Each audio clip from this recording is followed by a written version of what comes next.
वाली सीरीज में आपने मनोहर को बहुत प्यार दिखाया। मनोहर ने आपसे एक रिक्वेस्ट किया था, जितना प्यार आपने उसे दिखाया इस सीरीज को भी जरूर से दिखाना। नई सीरीज आ चुकी है, बस आपसे एक ही रिक्वेस्ट है, आप पूरी वीडियो देखो, आप जरूर इस कहानी से कनेक्ट हो जाओगे।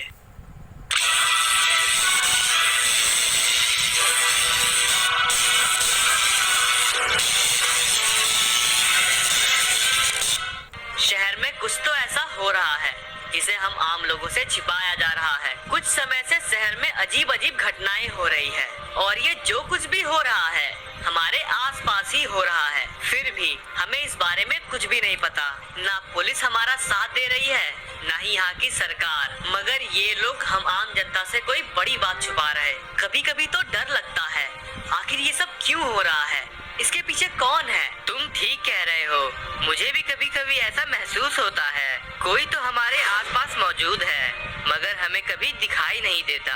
अक्सर मन में कई तरह के ख्याल आते हैं, क्या हमारी मौत हमारे आसपास खड़ी है, बस हमें दिख नहीं रही, या जिससे हम लोग डर रहे हैं वो हमारे लिए खतरा है ही नहीं बल्कि वो हमारे रक्षक हैं। शहर में कुछ भी पहले जैसा नहीं रहा, सब कुछ धीरे धीरे बदल रहा है। मुझे लगता है ये जो कुछ भी हो रहा है वो कोई बाहर वाला नहीं कर रहा, हमारे शहर में ही कोई ऐसा है जो सब कुछ बदलना चाहता है। और हमारे शहर में जितने भी बदलाव हो रहे हैं वो उसी इंसान के कारण हो रहा है। तुम ठीक कह रहे हो, हमारे शहर में जितने भी बदलाव आ रहे हैं मुझे कुछ भी सही नहीं लग रहा, मुझे इन सब से डर लग रहा है। मुझे भी जानना है आखिर ये सब क्यों हो रहा है, कौन कर रहा है और इसकी शुरुआत कहाँ से हुई। आने वाला वक्त हमारे लिए खुशियाँ लेके आएगा या इंसानियत का अंत। तुम्हारे मन का ये डर जायज है। वक्त अपने रफ्तार से बढ़ता जाएगा, वक्त को कोई नहीं रोक सकता, ना इंसान ना ही भगवान। लोग अपना वक्त बदले या ना बदले मगर वक्त लोगों को बदल ही देता है। शहर में कुछ नहीं, बहुत कुछ अलग हो रहा है जिसके बारे में तुम आम लोग कुछ भी नहीं जानते। और अच्छा है तुम लोग इस बारे में कुछ नहीं जानते, क्योंकि जिस दिन तुम लोगों को इस बारे में मालूम हो गया उस दिन तुम खत्म होगे या तुम्हारा ये शहर। जब तक मुझसे अनजान हो तब तक चैन से जी लो, क्योंकि जिस दिन मेरे बारे में जान लोगे अपनी मौत मान लोगे। हम सभी जानते हैं एक मामूली सा इंसान क्या चाहता है, सिर्फ एक अच्छी सी जिंदगी। मगर कब ये मामूली सा इंसान अपनी इच्छाओं को पूरा करने के लिए कौन सी हद पार कर दे कुछ कह नहीं सकते। हर एक मासूम से इंसान के पीछे उसका दूसरा चेहरा छिपा है। एक मामूली इंसान अपनी एक जिंदगी में कई जिंदगी जीता है, बिल्कुल मेरी तरह।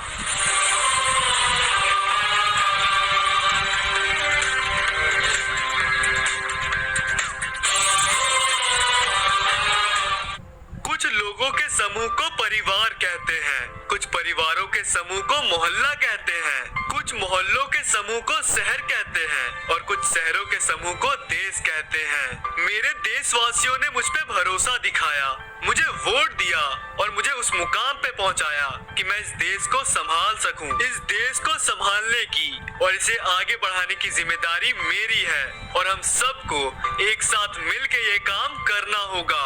अगर हमें आगे बढ़ना है तो हमारे देश के बॉर्डर को सुरक्षित रखना पड़ेगा।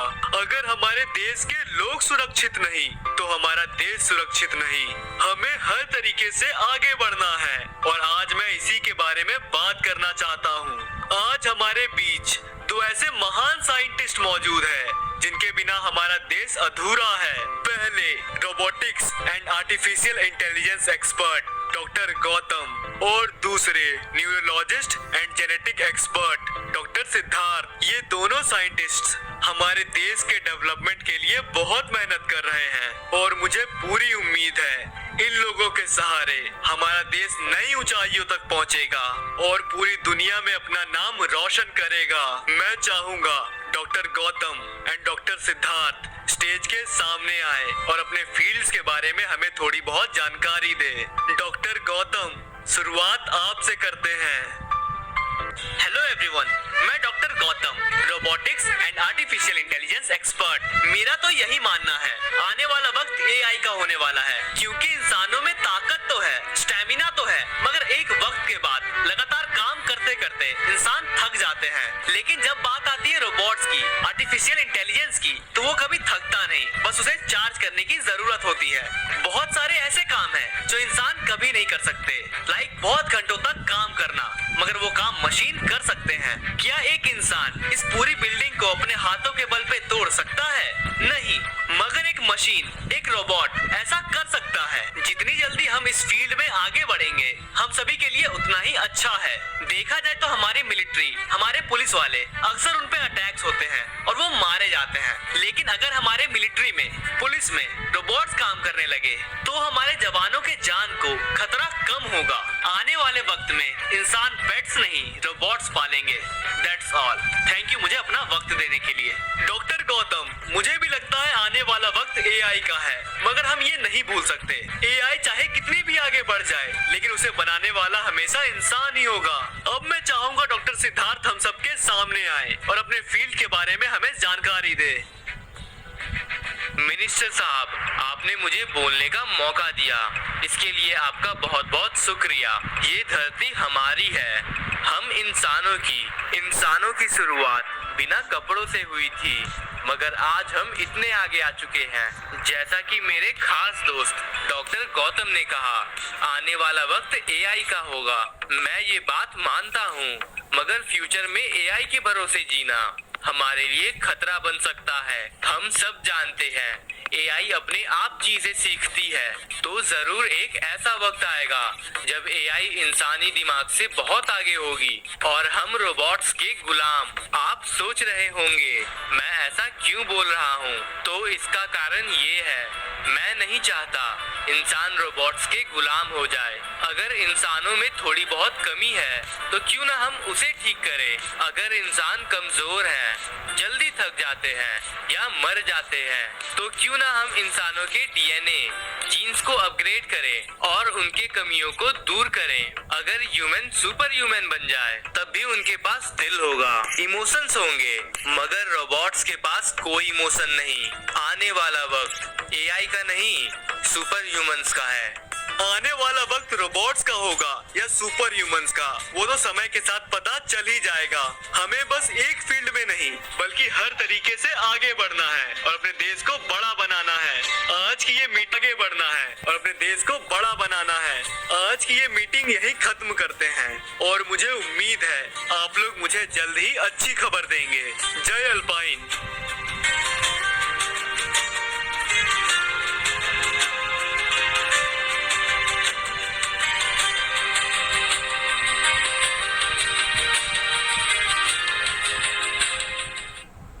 मुझे ये मिनिस्टर की कुर्सी इतनी आसानी से नहीं मिली है। मैंने अपनी पूरी जिंदगी लगा दी है इसके पीछे। लोगों को भरोसा दिलाना, उनसे वोट लेना और वोट लेके इस कुर्सी पे बैठना बहुत मुश्किल सफर था और इस सफर में मुझे बहुत टाइम लग गया।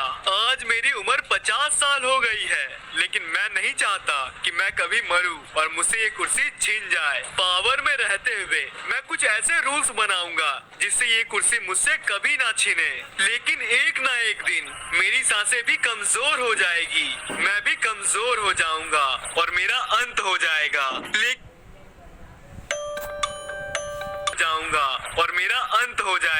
लेकिन मुझे मरना नहीं है, मैं और जीना चाहता हूँ, हमेशा हमेशा के लिए जीना चाहता हूँ। मैं सिर्फ पैसों के लिए पावर में नहीं आया, बल्कि हमेशा हमेशा जीने के लिए आया हूँ। हमारे पास दुनिया के दो सबसे महान साइंटिस्ट हैं, एक रोबोट्स और एआई में एक्सपर्ट और दूसरे ह्यूमन जीन्स में एक्सपर्ट। डॉक्टर गौतम एआई के पीछे पड़े हुए हैं, मगर एआई हमारा फ्यूचर नहीं है। डॉक्टर सिद्धार्थ की बात बिल्कुल सही है, मैं उनसे एग्री करता हूँ। अगर इंसानों में कमी है तो हमें उस कमी को पूरा करना चाहिए। इंसानों की जगह रोबोट्स को देने से अच्छा है इंसानों की कमी को